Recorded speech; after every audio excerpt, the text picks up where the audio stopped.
আজকের এই ভিডিওতে থাকছে তোমাদের জন্য ফুল কেক ডেকোরেশন।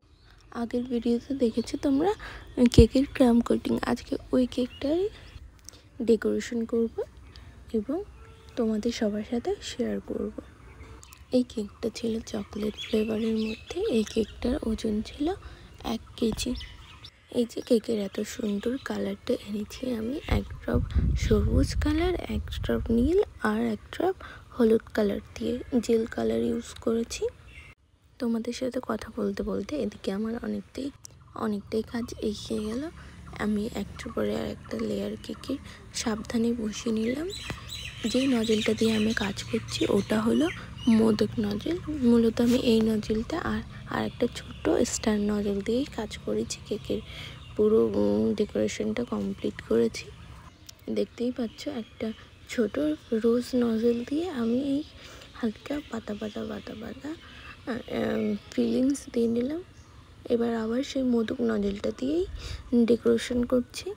তোমরা যারা জানতে চাইছো আর বারে কমেন্টে বলছো যে দিদি আমরা কেক অর্ডার করতে পারবো কি না, তোমার লোকেশন কোথায়, তাদের জন্য বলছি হ্যাঁ, তোমরা কেক অর্ডার করতে পারবে যারা নাকি রানাঘাটের আশেপাশে থাকো। আমার লোকেশন রানাঘাট। তোমাদের সুবিধার জন্য বলছি বারবি কেক কর্নারে রয়েছে হোম ডেলিভারির সুবিধা। তোমরা যারা হোম ডেলিভারি নিতে চাইছো সেটাও কিন্তু সম্ভব। একটু হাইট কেকে আমরা কিন্তু পাইপ ইউজ করে যাতে কেকটা একটু দূরে গেলেও কোনো সমস্যা না হয়, কেকের লেয়ার নড়াচড়া না করে। কথা বলতে বলতে অনেকটাই কাজ এগিয়ে গেছে। দেখতেই পাচ্ছ আমি একটা ছোট কোণ বানিয়ে নিয়েছিলাম, ওই কোণটা দিয়েই ডেকোরেশন করছি। তোমরা যদি এই কোণটা বানানো দেখতে চাও তাহলে প্লিজ কমেন্ট করো। আমি এই কোণের ভিডিও, শুধু একটা সিঙ্গেল ভিডিও তোমাদের জন্য নিয়ে আসবো। এত দূর ভিডিওটা দেখার জন্য অনেক ধন্যবাদ।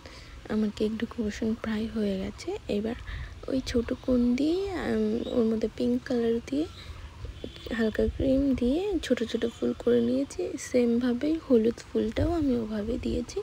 4টে ডট দিয়েছি, ছোট 4টে ডট দিয়ে ওরকম ফুল বানিয়েছি। Cake decoration complete.